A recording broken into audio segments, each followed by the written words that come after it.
Hey guys, welcome to part 2 of why I shoot Fujifilm. In this one, we're gonna go over why I shoot Fujifilm GFX medium format sensor cameras. And we'll just dive right into it. And the reason is because Fuji doesn't make full frame. And that was the decision of Fuji to go from the APS-C, not deal with the full frame market and go right into their version of a medium format camera. And for me, it started with the 50R, which is right here. Hopefully you guys can see that. And it just basically was my option of staying within the Fuji ecosystem, if you will, and being able to take advantage of my knowledge of the current Fuji style of developing their cameras, menus, all that good stuff. And this camera made it possible for me. So that's really the biggest reason why I kind of went right into Fuji's medium format sensor and not going into full frame, is because I wanted to pretty much stay in Fuji's ecosystem. The second reason, really we'll go right into that, is the cost, which brings me back again to the 50R. At the time the 50R was released, it made getting into the medium format arena via Fuji very, very, very easy for me at the time. I was able to trade in some gear, reduce the price on this bad boy, and it's been history ever since.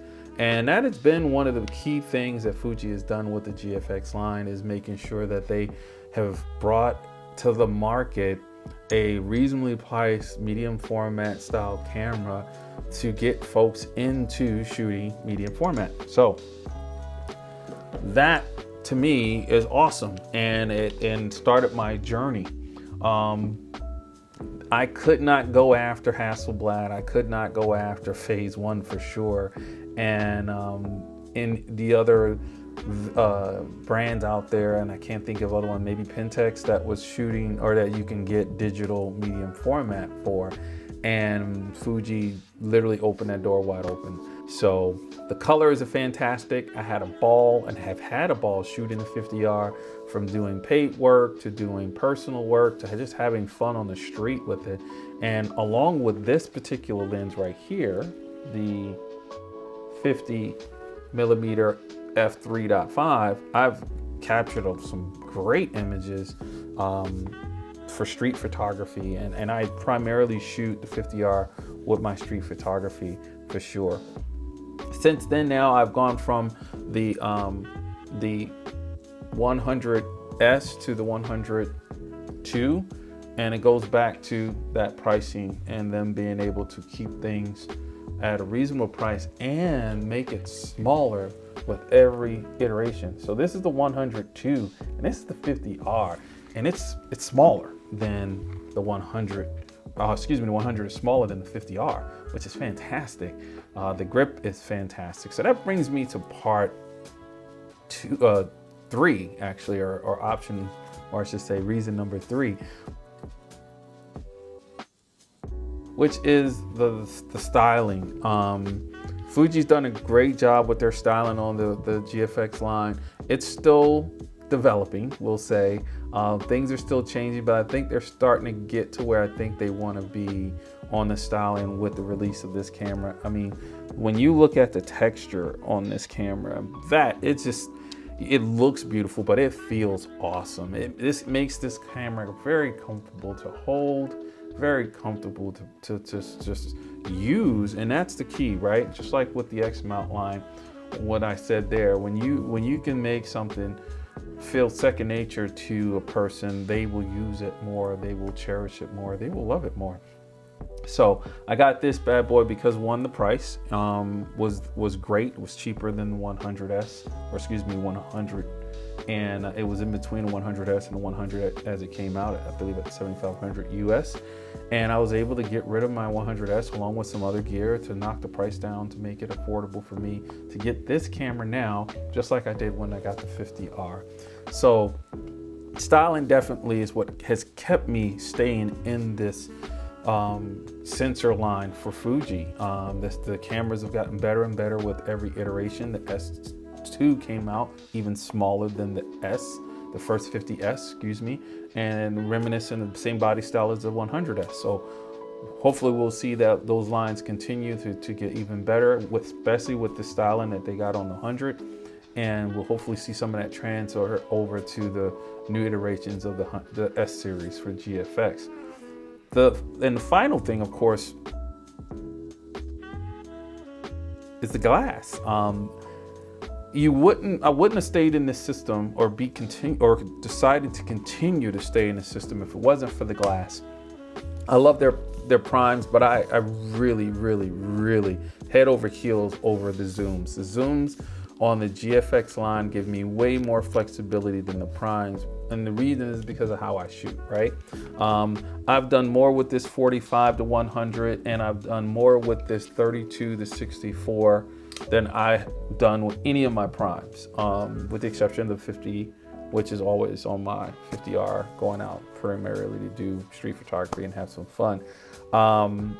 I can honestly say, not having to take the lens off and change different primes based on what I shoot, from portrait work on the go to even in studio, it's just fantastic. And the glass resolves beautifully. I can bring stuff back when underexposed and overexposed to a point that I never thought I would, and just have a blast with the lenses that really complete this package. So if I have to continue the way I did with the previous video, it would be, what would I like to see Fuji do next with the GFX line? When it comes to the bodies, I've already said it. Just continue the styling and fine tuning of the bodies like they did with the 100, with the S line for the 50 and the 100S. Hopefully, if that doesn't go away. And then, you know, if I have to give it to lighter, you know, I said it on the X mount video. Give me something in that X-Pan range. I mean, I know they have X-Pan format for the GFX line, which is fantastic.